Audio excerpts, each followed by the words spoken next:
Okay, welcome to segment number 2, the Cavalier Insider Pregame Show. Andrew Packer, Jerry Ratcliffe. In previous segment, we talked about Virginia coming off of a 48-27 loss to Ball State, which kind of drew the ire of the UVA fan base and caused for some message board banter about the future of Mike London as head coach of this program. And now we'll move into Mike London's next game against Maryland, 3:30 p.m. on Saturday. The biggest storyline going in matchup-wise is the Maryland quarterback situation. C.J. Brown knocked out in the first half of the concussion against Florida State last week down in Tallahassee.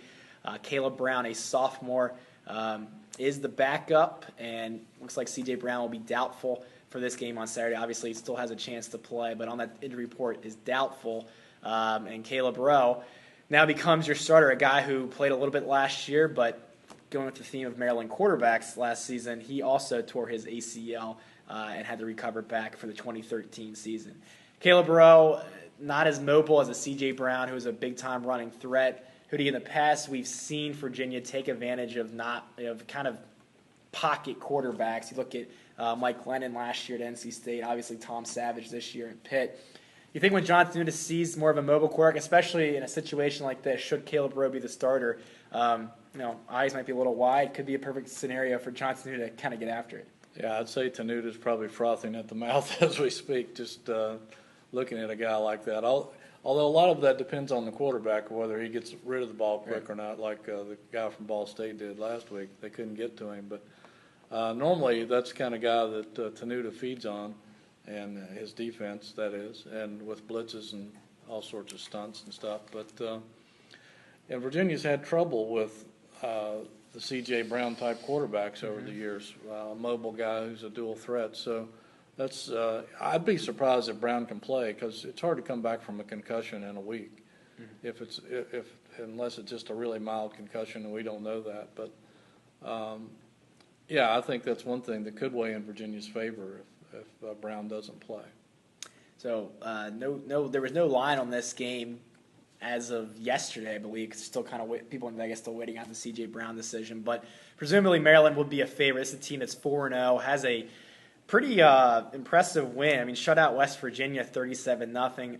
Obviously, this is not the same West Virginia team of years past. There's no Geno Smith, there's no Tavon Austin, etc. But still, to have that win on the resume is pretty impressive. So, still a formidable opponent. Randy Edsall, kind of in a similar situation as Mike London, still trying to kind of revive that program up at Maryland, and he has his struggles as well. I think 10-19 in his career in his third year there. But this will be the last time that Virginia sees Randy Edsall and Maryland, at least in the ACC anyway.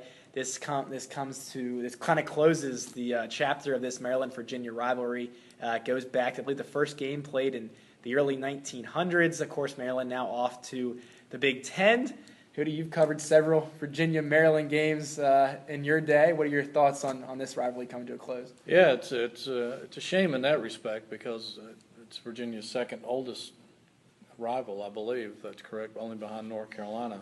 I think they've been playing for 93 years, 57 years in a row since they were both members of the ACC.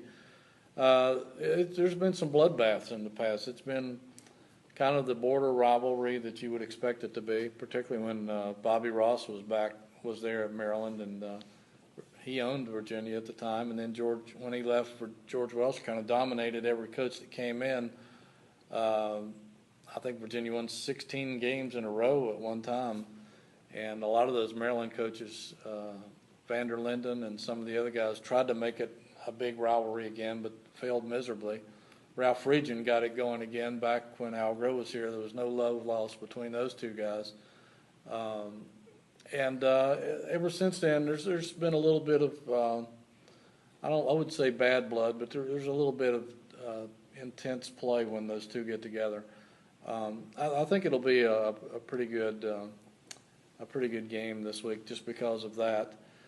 But yeah, it's a shame that the people at Maryland decided to, I think, make a boneheaded decision in leaving the conference after that many years, only for money. It was the people that made the decision really didn't have any Maryland ties, didn't understand the history, I don't think.